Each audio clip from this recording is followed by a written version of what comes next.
This is on the answer of European Parliament on 12 March 2026 that was tabled.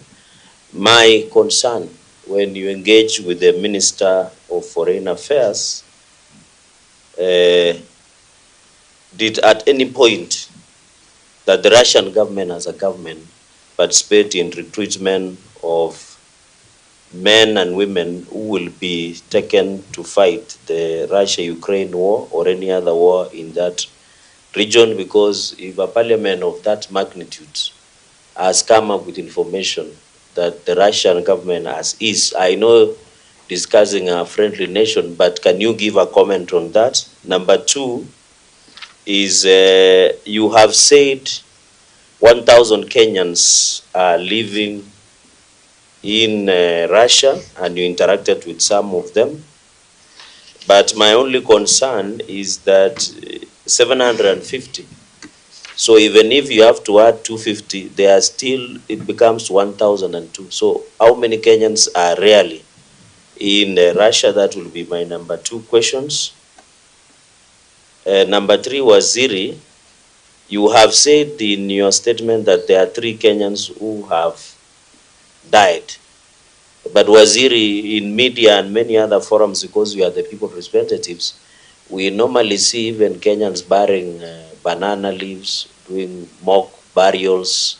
How many has it been reported? Since you have indicated you have a coordinated engagement between your ministry and other agencies, including the Ministry of Interior, Diaspora Affairs, and of course your Ministry of Foreign Affairs.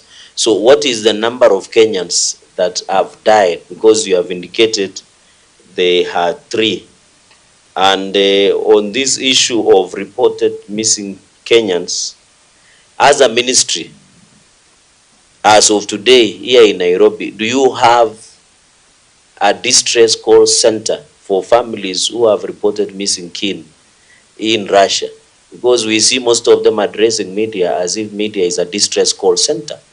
Do you, can I work to Ministry of Foreign Affairs and courtesy your office, you can say these are number of Kenyans that have been reported missing in Russian war, and how many are they? Chair, number 3, are there Kenyans fighting in Ukraine apart from Russia? That will be number 3. Number 4, which I agree with you, is in 2023 there was a repatriation policy. And in that policy, Waziri, there was supposed to be an established fund called Kenya Migrant Workers 2020 Migrants Fund that was supposed, of course, you have talked about mutual legal assistance, you have talked about funding, you have talked about evacuation plan, you have talked about sanctuary centers and distress call. You have only indicated that you need resources from Parliament. Yesterday evening, the National Assembly passed supplementary budget. How much do you need? You need to give us numbers. You know, other things can lie, but numbers don't lie. So how much do you need? Not only for Russia issue, we have seen Middle East issue. You have talked even about cyber or internet slaves in Cambodia and other Laos and other region. And you have to know, just for your information, that Cambodia gets illegal $16 billion over this scamming online, where it involves even issues of online sexual exploitation of children. So how much do you need? Because I know after Russia, I'm happy you have noted that the issue of Middle East, you have given us an advance attention of your ministry, which you are proactive, and we are very grateful, because we don't know how that war will escalate to which level. Because, you know, Donald Trump says this thing today, the following day is other things.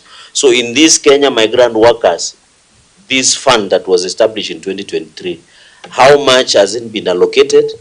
And how much, for example, Waziri, you have to appreciate that we just concluded parliamentary budget policy statement. Is there a specific amount? And I saw you addressing National Assembly yesterday during question time. How much, so that Kenyans can know that either you are underfunded or you don't have enough resources to address those challenges. The 5th question, Waziri, is there a signed agreement when you went to Russia, between Kenya and Russia, on non-recruitment of Kenyans or was it a gentleman's agreement? Is there, or are you able to engage with the Minister of Foreign Affairs and there is a document that says this is referral, or maybe, you know, in diplomatic circles and what have you, what was the final outcome? Is there pen and paper that were put to ensure that the issue of immigration is once and well sorted? Finally, on the issue of foreign fake recruitment agencies, and I'm happy you have noted there are 600. We have been having a lot of war with National Employment Authority. They argue that if you want to know if they're active, you go to online. Now, the government has come up with a good proposal of Kazi Maju through bilateral labor agreements, which is in place. But you still find Kenyans being duped. I don't think, are Kenyans easy to dupe, or is it the frustrations of economic constraints? Is it the attractiveness? Because I have seen you have indicated that the lies they are being told is they'll get 2.5 million or plus per salary per month or bonuses. These 600 you have said they have been registered. Is it published anywhere? And is there a way, because you work with colleagues in the cabinet, that these individuals do not change their faces and come up with other recruitment agencies like the one you have arrested? And I'm happy and I want to congratulate you for that proactiveness in terms of ensuring these people who are duping Kenyans to go to Russia.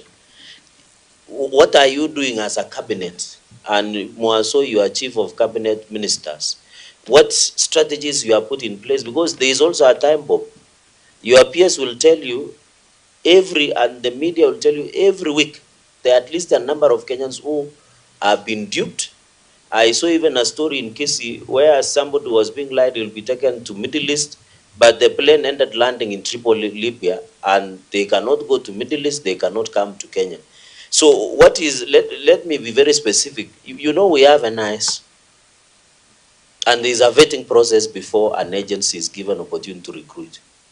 What are you doing to ensure that NIS, National Intelligence Service, and even National Security Council are aware that there are people who are taking advantage of Kenyans, whether through corruption in National Employment Authority, whether in Ministry of Labor?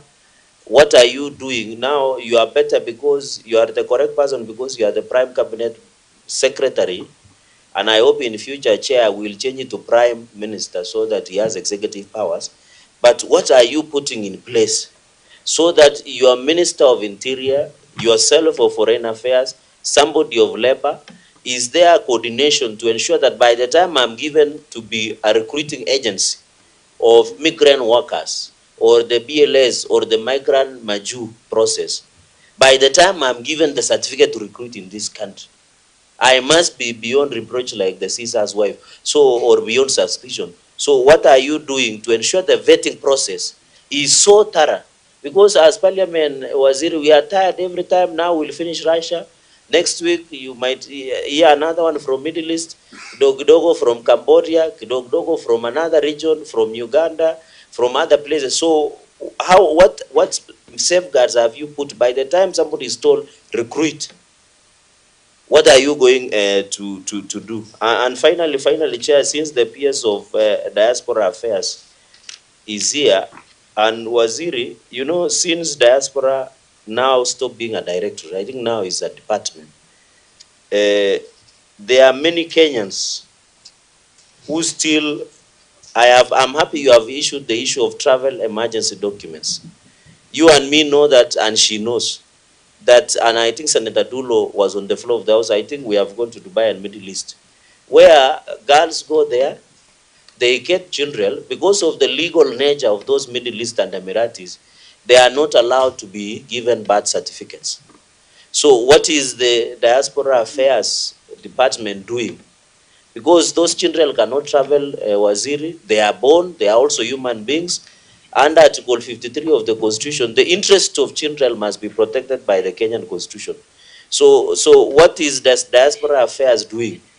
And in partnership, I know UAE and other countries in Middle East have worked closely with Kenyans to ensure that Kenyans access, and even the issue of replacement of passports, the issue of, I've seen the ministry is issuing new generation of IDs, the issue of distress to address Kenyans who are either facing issues of legal challenges, especially sometimes, Waziri, I know it's hard to give mutual assistance to people who are maybe arrested for drug trafficking. But these are international and organized crimes that your office of the Attorney General and Solicitor can assist to ensure, you know, we need to behave like Americans. Even if you are accused of drug trafficking in China, you demand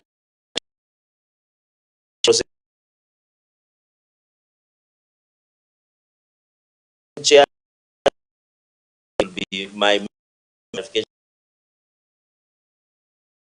Thank you, Chair. A Prime Cabinet Secretary, I think maybe he had clear his first. Thank you. Thank you. Get the assistance.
But also, I have no proof.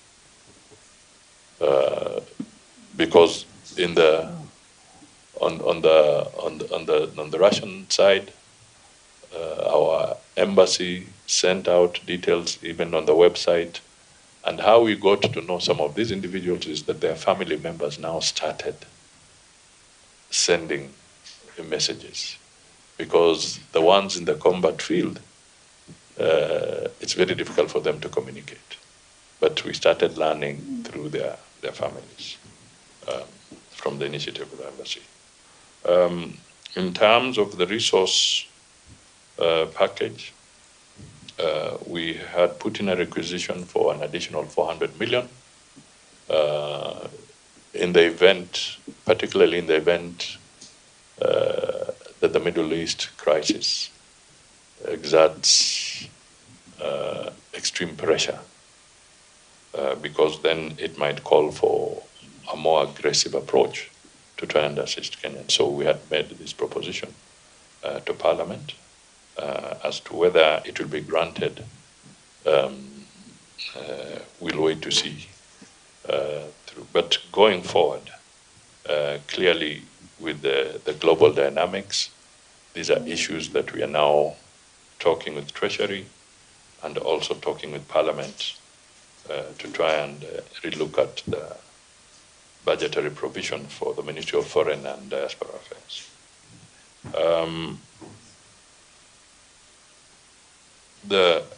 On the issue of the agreements, Honorable Madam Chair, I wish to emphasize that these Kenyans signed these contracts. And in our conversation with the Russian authorities, they said that these were contracts which in their law are seen as valid by these Kenyans. And the best they could do under the circumstances is to really stop further enlistment. And we requested that we would also be happy that we work towards disengagement of the Kenyans who are already in the loop. But that has contractual obligations. And ironically, in the information we are getting is that for some countries, some of the people there were refusing to disengage. Not for Kenya necessarily, but for some other countries. The ones who are there, they say they would rather remain there. So it's a paradox that sometimes we can't understand, where people are in a very difficult situation, but they don't want to exit, they want to continue being part of it.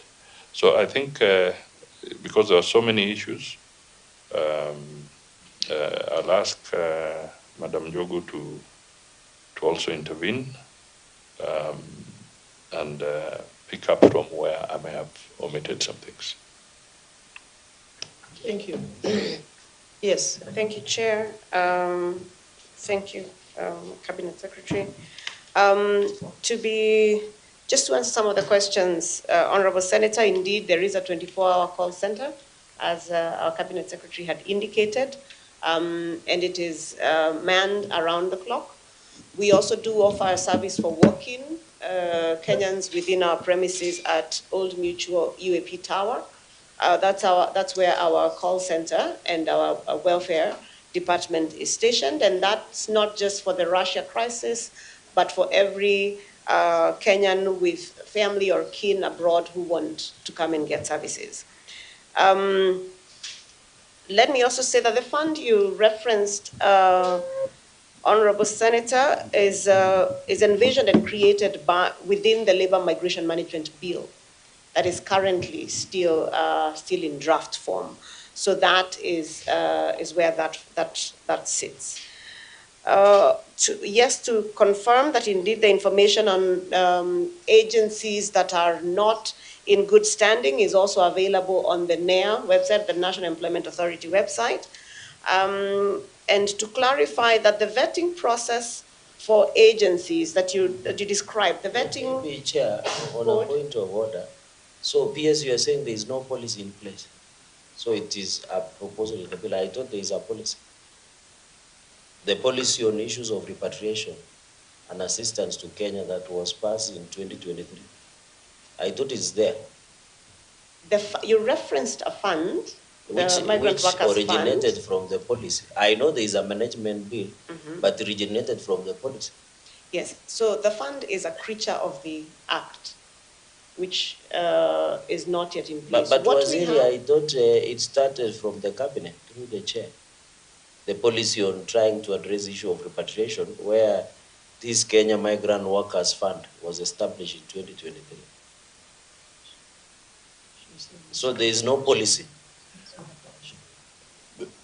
The law has not yet come into place. Yes. The policy was cleared, but it's the bill where we anchor the fund. So that has not been cleared by Parliament. So with your indulgence, so you use the ministry's budget. There is no specific fund that when you came even before the parliamentary policy, you requested as part of the fourth heads of the ministry. No, there's no dedicated fund Okay. for this undertaking, because there was no budget line about just repatriation, right? So in order to be neat, Okay. the idea was to make sure that such a fund should be anchored in the law. And that is how it can then be funded, audited, and so forth. So we wanted to make sure that this comes. And this proposal is now embedded in the labor mobility management bill, which is going to come to the House. Okay. Yeah. Is it already in the House? There's a private members motion, bill, which is before the House on aspects of labor migration. Okay, there's a private. Yes, I've seen it. You've seen that. Yes. But over and above that, the government has been working on one, so we are hoping we can have some convergence. But Chair, my advice is I hope you should agree, because I think Senator Mutinda, you need to agree early, because we have seen cases where there's a private member's bill and government. Is it possible to agree early, because you and me, this is a very critical bill. And in fact, my advice, move through the majority leader so that it's given a priority and we can pass as soon as possible. Thank you. I think that's, I'm happy to hear this supportive angle, yes, because we have actually been pushing to see if we can have that convergence through the majority leader and also with the Ministry of Labor, so that we don't have multiple, if we can harmonize. And also with the AG. And Chair, as we go for recess, please, because I think it's almost going to third reading amendment. Yeah. So please kindly, if it is possible, Waziri, try and make it as. I have even penned off a letter to my colleague in the Ministry of Labor, because they are driving this particular piece of legislation, to work closely with the AG's office and the private member. You are done? I was going to speak to the issue of the Kenyans in the Middle East around the issue of birth certificates. Yes. To confirm that over the last few years, we have expanded first our diplomatic footprint in that area. We now have a consulate in Jeddah, which is one of the places where we have a large number of Kenyans, and that is extending services, including offering birth certificates for children who are born in that area and in other parts of Saudi Arabia. We have also done a DNA project in 2023 that was meant to capture the DNA of mothers or fathers and children to support documentation that then would allow us to issue birth certificates, and that was done. We continue to engage in that region. We've rolled out several times now mobile consular services. That is when we offer services across the country without necessarily expecting our diaspora in that region to come to the embassy, but we have offered the services in a mobile way where we do that. To also indicate that we continue to engage that region with much of our resources, but also much of our attention. Agreeing with you, Senator, that indeed the Constitution is very clear and the rest of our law is very clear about children's rights, and this is something that we take very, very, very, very seriously. Thank you. Thank you, PS. Chair, sorry, my indulgence. PS, Kenyans love numbers. So how this birth certificate, since you started in 2023, if it is not too much trouble to ask, which numbers are we looking for projection? If you don't have, then you can request the chair to table, because it has become a very hot issue, especially when you go to Mombasa, where majority of workers, in fact, that matter has come to the Senate since the last session multiple times. So can you give us the numbers, or you might request the chair to give further evidence or those information later? Thank you, Chair. Just a clarification, you want numbers of those what? children that you are likely to process certificates, because I know you love to work with Ministry of Citizen Services or Ministry of Interior. Yes. So what numbers are we looking at? Is the question how many children are born to Kenyans in the Middle East? No, how many are you More or likely to less. issue? Yes, to issue with birth certificates. Okay, so we would have to come back to you with those numbers, because it's a service that's offered on request, on need basis. We have to wait for So how people to many come and requests do you have? Maybe you are processed as a ministry. we would have to go back and get.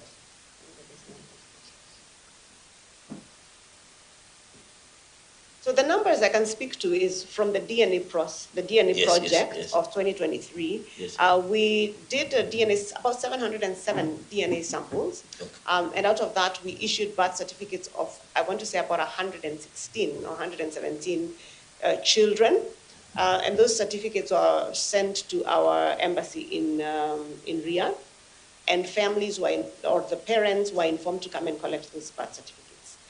And every single person was reached to come and collect those birth certificates. We had a number who came and collected them, and we have a number that are still resting at the embassy because the parents have declined to come and collect those. So you are appealing to them to come and pick it? We have appealed in all ways. We have appealed to them through phone calls, through messages, through diaspora representatives to come and collect them. And this is a service that is free of charge. They really do need to come and collect those. Okay, wow.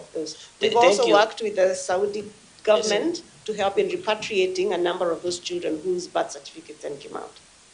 Thank you, because Chair, you appreciate that issue has come to Senate multiple times. So at least we have an answer to the public that at least the process is there, that a number of certificates have been issued, and I'm happy it is free of charge. Kenyans in that area can go and pick their certificate. Chair, I yield back the mic. Thank you. Thank you. Senator Lelegwe. Thank you, Chair. I'm not sure whether this question was touched by the many questions from Senator Cherargei, but recently the ministry undertook a diplomatic visit on the matter to Russia. Chair, my question is, what was the outcome of the diplomatic engagement undertaken by the Ministry of Foreign Affairs and with the government of the Federation of Russia concerning the reported deceptive recruitment of Kenyan youth?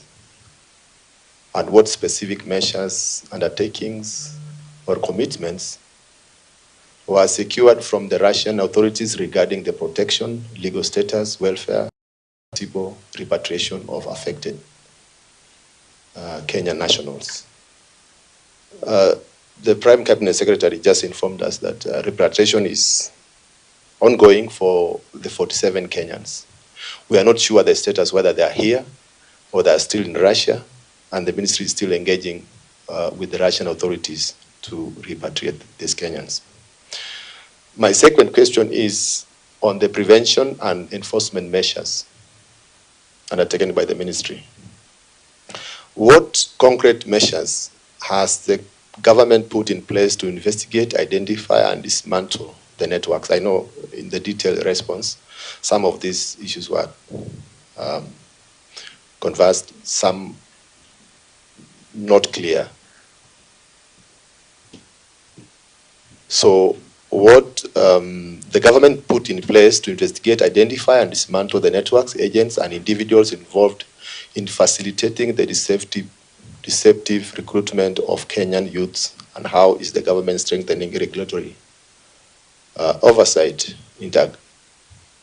agency coordination, and public awareness mechanism to prevent further exploitation of Kenyans seeking employment opportunities abroad? Thank you, Chair. Thank you, Senator Murgo. Thank you very much. Chair. To the Cabinet Secretary, my first question is how you can trust the Russian people or government that agreements were made with to not continue to recruit. Russia is sick. Russia is in a problem. How can you trust that Kenyans will no longer be recruited, and yet Russia is looking for manpower to fight?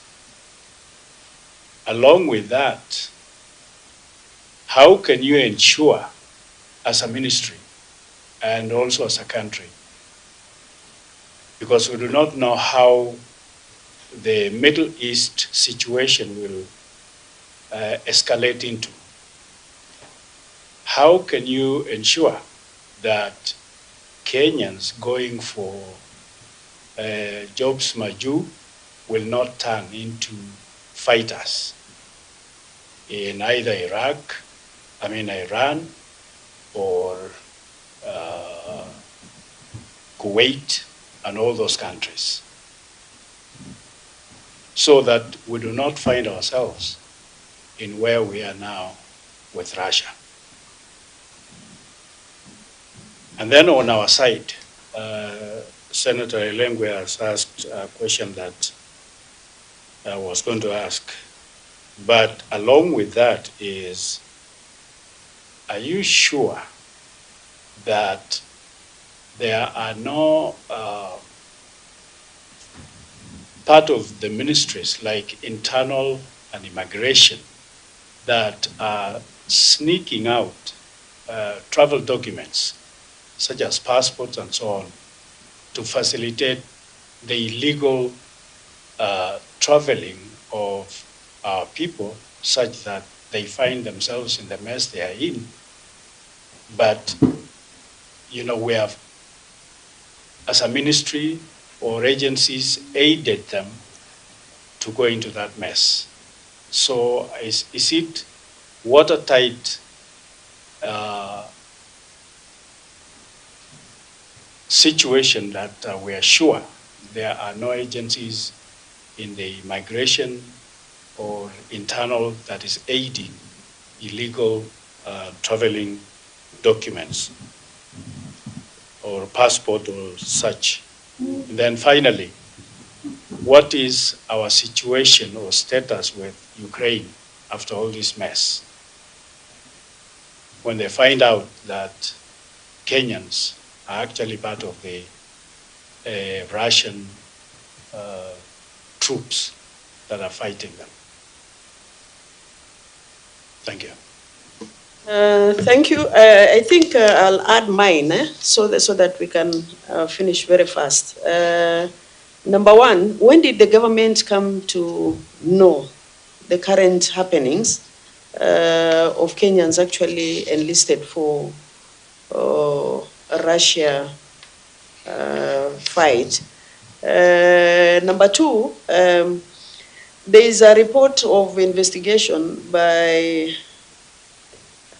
agencies where some of the government institutions are involved as far as actually assisting Kenyans to get the documentation and also passing through JKIA without being intercepted.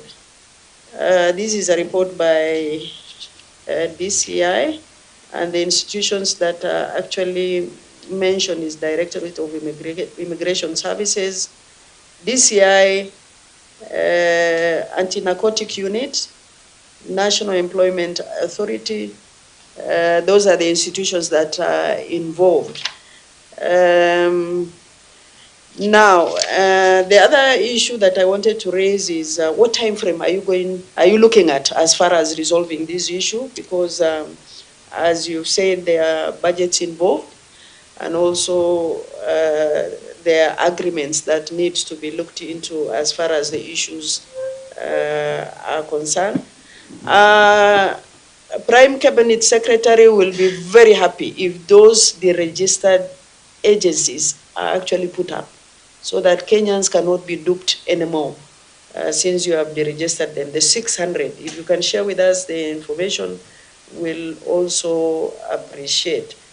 With the current happenings, I think it is important actually to look at all the agreements that we have with various governments and also various agencies so that Kenyans are safe wherever they are. And those who are planning to travel, they know that they're engaging the institutions that are safe, registered, and properly vetted by government institutions. Finally,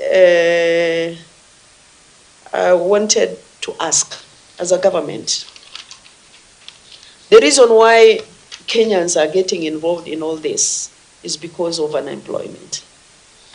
That is the major, major problem. What is the government doing to ensure that Kenyans are not getting into such, duped kind of employment that is actually propagated by several institutions? Because sometimes, it's better for you to be a farmer in your farm than being taken to Russia or Ukraine or Middle East and treated the way Kenyans are being treated. What are we doing as a country as far as provisions of employment? I know the government is trying in many ways, especially the Nyota program by the government and housing, housing strategies that are happening in the country. Are we able to do more so that we can be able to attract our own, employment to save our citizen from getting into this kind of trouble? Yeah, thank you. Thank you. Thank you, Madam Chair. These are very, very important issues that this committee has raised. First, on the issue of do we trust Russia? The whole principle of diplomatic engagement is that we all have to make sure that there's integrity in our international undertakings and obligations. And following my meeting with the Minister for Foreign Affairs in Russia, I have no reason to doubt his integrity in terms of the commitments that we have made. And over and above that, there are diplomatic channels of communication. We commit through note verbals, and we also commit in writing to affirm the conversations that we had and the understanding that was reached. So that is the way to go.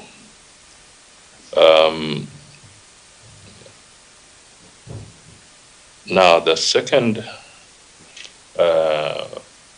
aspect that maybe I want to say here is that it is possible, if we do not bring awareness to the people, that it may not just be the conflict in Europe. Kenyans might also be entangled into other areas. And that is why these engagements are very important for Kenyans to understand that it is an illegal process, illegal undertaking to get enlisted in conflicts the way they're looking at it. I've also highlighted what we intend to do on the issues around mercenary operations, because we have conventions which we signed up to, and they're going to come before Parliament so that they can go through the ratification process and then firmly become embedded as the laws of Kenya. So these are very critical areas that will help us in ensuring that going forward, this process does not get out of hand. The issue of our relation with Russia and Ukraine, Kenya is not at war. We are not at war. And these individuals are not there at the behest or authority of the government of Kenya. So we have not declared any conflict whatsoever as Kenyans. And therefore this is not our war in terms of the issues at hand. And this is why we are in this predicament. Because Kenyans have unfortunately and voluntarily entered into contracts on their own. There is no national emblem of the government of Kenya in their contracts. There is no signatory whatsoever from a government of Kenya official to those contracts. It's the individual and the agency they were using. So this is not government engagement.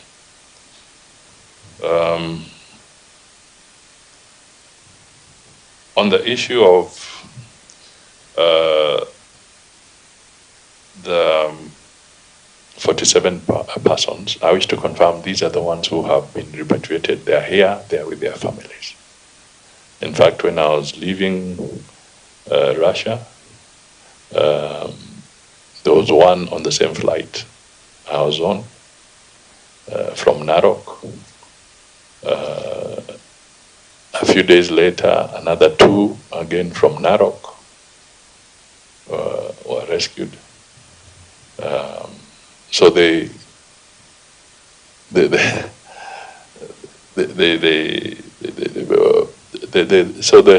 are here.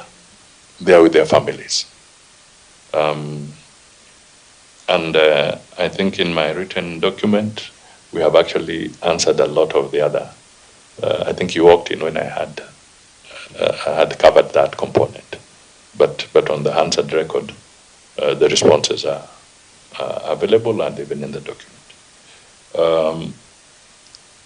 As to, Madam Chair, you raise a fundamental issue about time frame. To be honest, we cannot put a time frame to this. It's difficult because we don't know how long these conflicts will last. The one in Ukraine, Russia is now entering the third year. We don't know the one in the Middle East, how long it will take, but we really hope that this can come to an end very, very quickly. The end I was talking about is for our own case, especially the Kenyans who are in Russia currently. Mm-hmm. And they have been identified that they are in the war. It's still difficult, Madam, because you see these are people in the front line. And extracting them. As I said, we have only 6 people in the embassy, 6 including the ambassador. This is a military zone. Drones are flying, bombs are flying. And the country is vast. 17,000 square kilometers, and even this terrain where they're fighting is perhaps an area bigger than Kenya or something. So how you will find these Kenyans and where they are, it's a very difficult process. So we cannot, if I try to attempt to answer that question, I'll be misleading Kenyans. Just to put it plainly, I'll be misleading Kenyans. But we hope that we can get them out. On the 600, as I indicated, we shall table the schedule of all those deregistered agencies. Madam Chair, I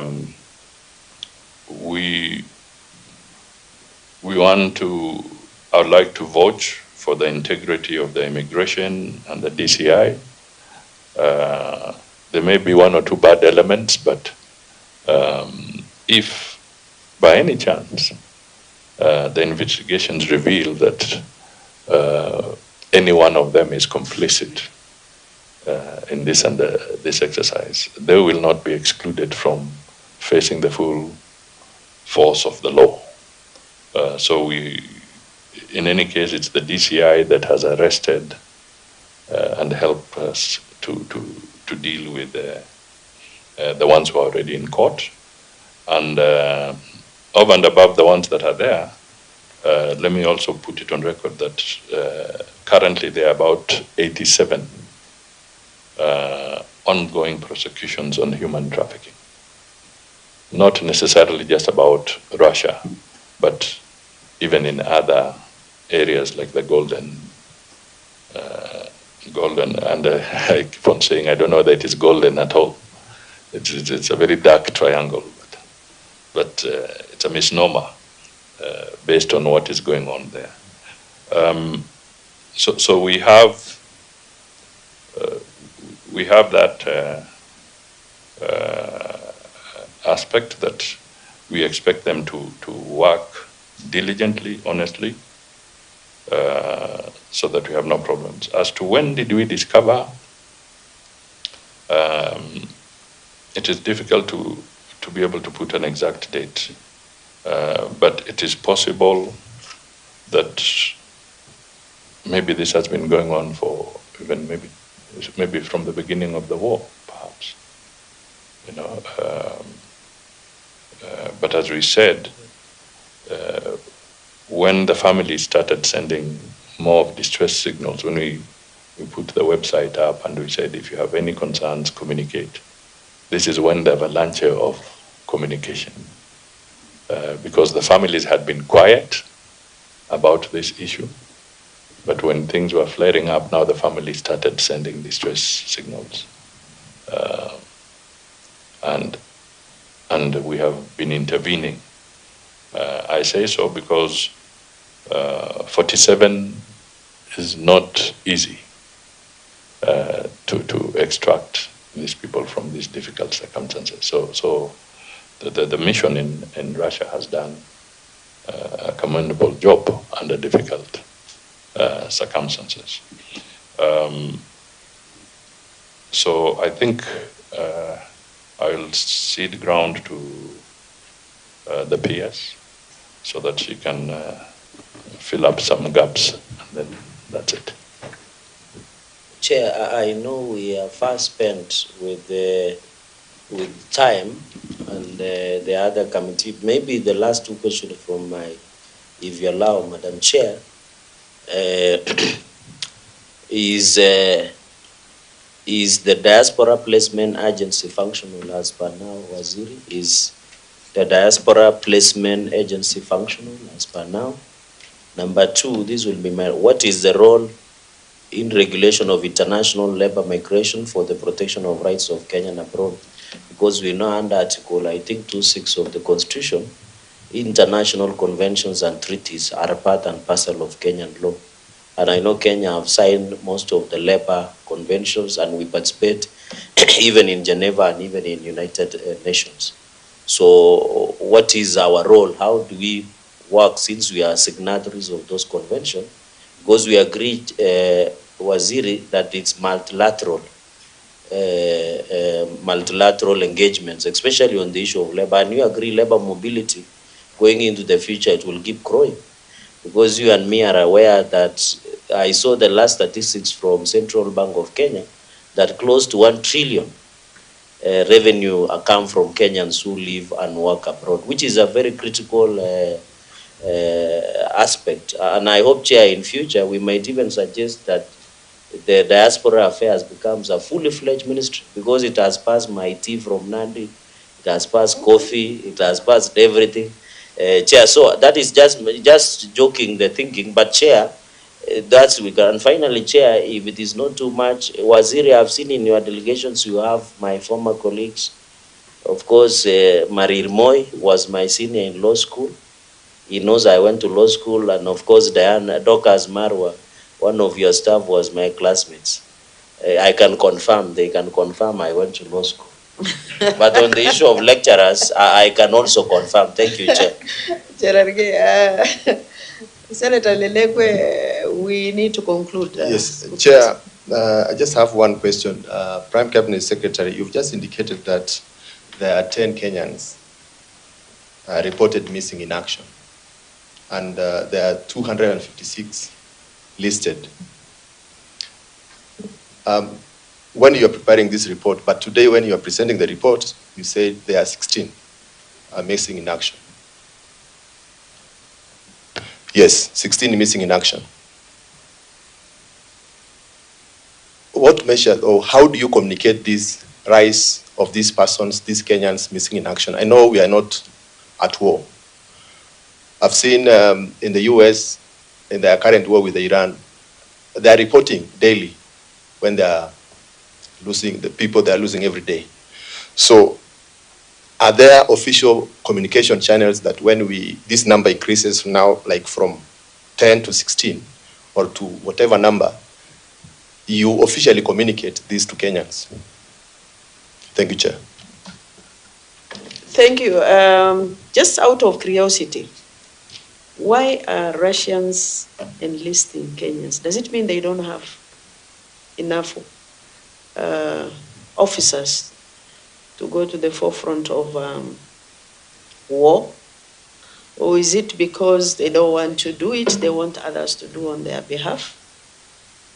Is it only Kenyans who are participating in this war in support of Russia or Ukraine? Thank you. Chair, maybe on a lighter note, maybe they have been watching YouTube and they have seen Maasais throwing spears and jumping high. So maybe that is, that, and they know Kenyans are athletic. Maybe on a lighter note than the non-resistance Mawao uprising, maybe they have read those stories. Thank you, Chair.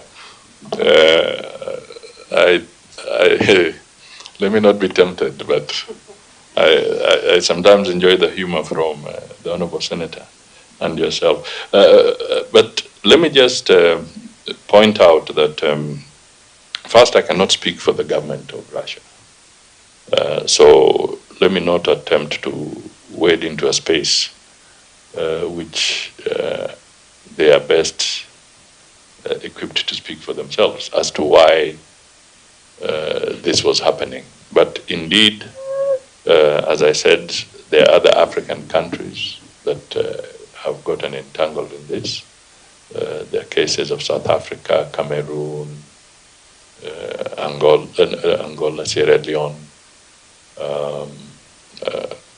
Uganda, So quite a number have been entangled in this. And also not only just on the African continent, but in other places. We've heard of North Korea, India, somewhere involved. So it's been a challenge to several countries, but as to the strategic decision of the engagement, that can only be answered by the Russian government itself.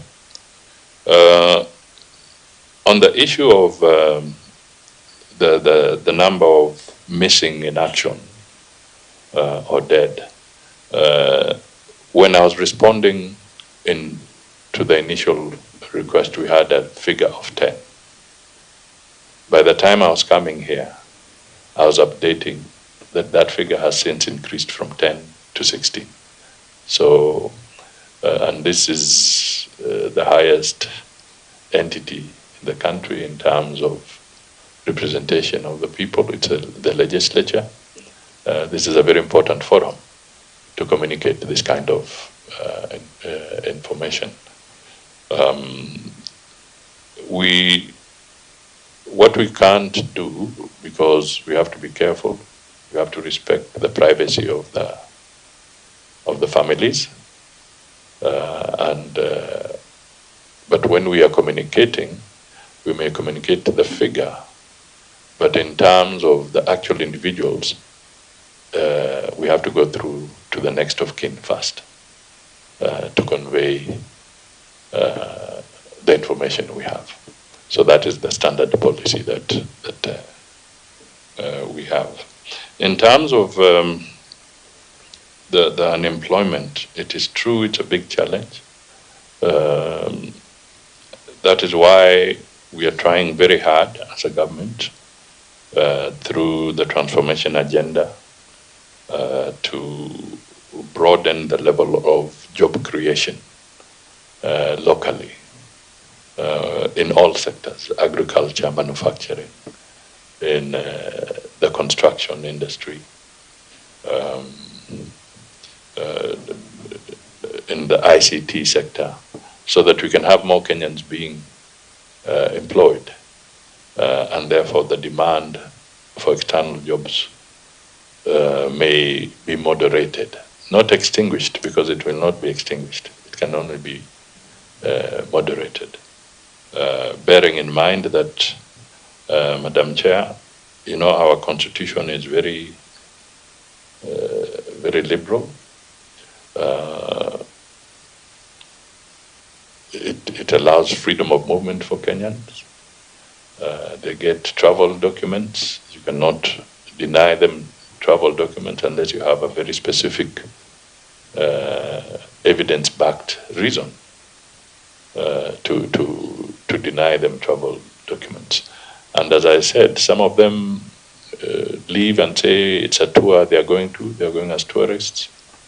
And then once he's out there, he changes his mind or her mind. The same goes for the ones who leave and then go to a third-party country. And once they are there in a different jurisdiction, they can move from one country to another. And the government of Kenya can do very little about that movement. So these are some of the challenges that we face. But ultimately, it's really to work also towards a very aggressive civic education process to be able to do this. And Madam Chair, I've been asking a very fundamental question that we as Kenyans should now ask ourselves a very specific question. What is the economic value of peace and stability? What is the economic value of peace and stability? Not the economic value of a railway, not the economic value of a road, not the economic value of rural electrification, but the economic value of peace. Because now we are seeing that these upheavals are costing Kenyans, and they're costing the international community a lot of challenges. So you may have the best of airports, but what would be the worth of that airport if it is empty? You may have the best of hotels and buildings, but what would be the value or worth of that hotel if there's no bed occupancy because people have taken off? So these are the fundamental issues that we need to ask ourselves. What really is the economic value of peace? And for Kenyans, I think we owe it to our children and our children's children that we really espouse and strengthen our democratic principles, become a nation that respects the rule of law, so that we do not enter into this kind of dilemma. Thank you. Thank you very much. We have come to an end of this meeting. And we are really grateful, Prime Cabinet Secretary, what government has done, and also